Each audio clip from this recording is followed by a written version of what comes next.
Hey everyone, this is Josh from before, and I'm here with McFarlane Toys DC Multiverse, Gold Label Collection, Captain Atom, and solo carded Blue Beetle.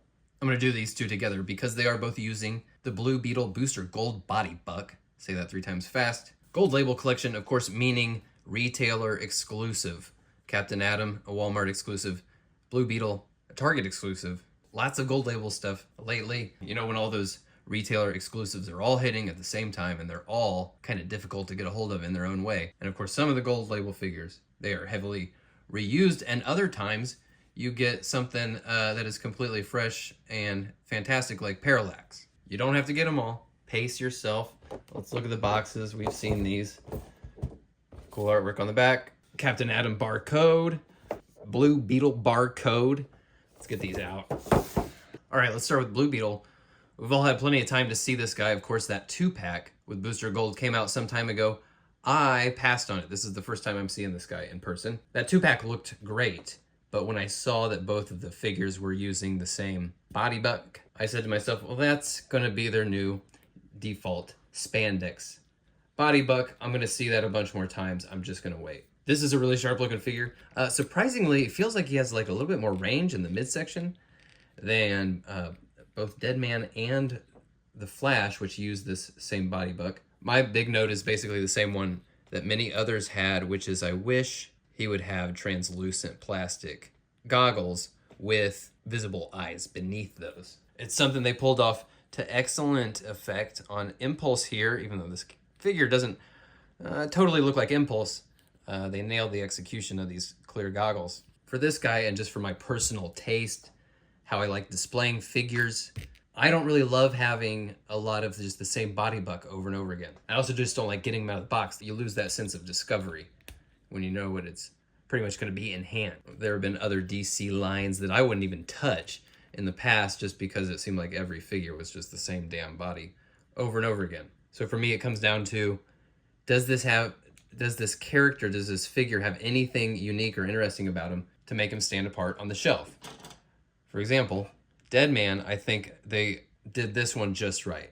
They gave him the big collar and the exposed chest, but then also these spectral effects coming off of him and giving him a different silhouette. That goes a long way. Flash, of course, has a little bit less going on to differentiate him, but you know, Flash is an A-list character. Fortunately, Blue Beetle has been given a lot of great reasons to stand out on the shelf in the form of some great accessories and extra hands. Very expressive, fun, memorable hands. And this great looking Beetle blaster. He's got a little scarab here. So he's got some unique things he can be doing. Having expressive hands like this, it can really make a character a must display. For example, that Gotham Knights Red Hood, the finger pointing gun hands took that figure from being a kind of forgettable figure to a must display, party man. So while I don't need a ton of extra hands every time, this is just a great choice of a character that you want to have a lot of personality. So that's where I land on this guy. The hands take it to a must display. All right, now let's move over to Captain Atom. Here's a character I know almost nothing about, but I know there's plenty out there.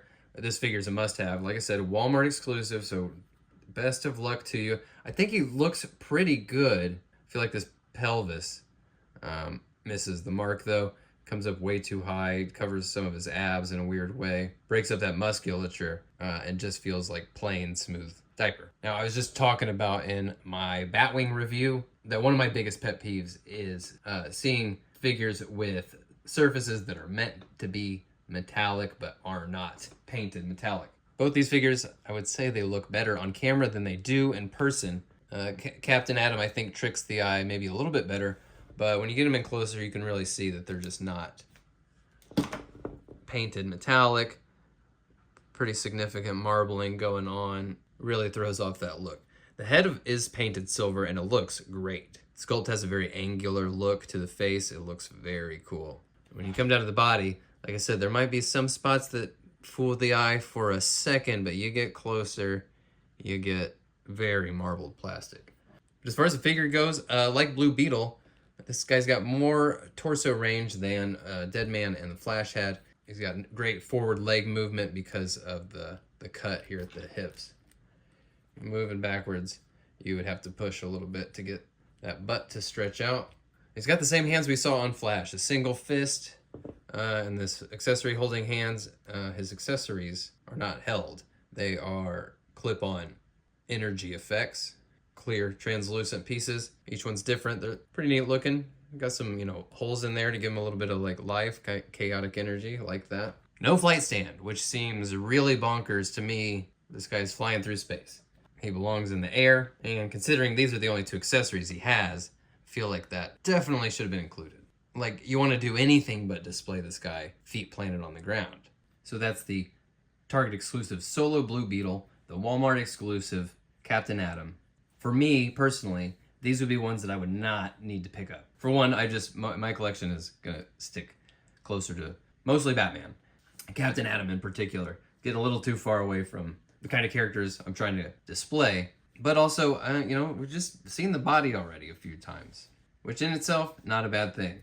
It's a really solid looking spandex musculature body buck. For me, the dance is just make sure each time you reuse something, you give it a little extra flavor so that it's not the same silhouette over and over again on the shelf. And I am pleased that both of these guys have a little bit more range in torso than both Deadman and Flash. I wasn't loving that the body that they were reusing was so stiff in the midsection, but these fare a little bit better. All right, guys, if you're hunting them down, I wish you the best. Store exclusives can be frustrating. You don't need everything. All right, folks, I'll catch you next time. Thanks for watching.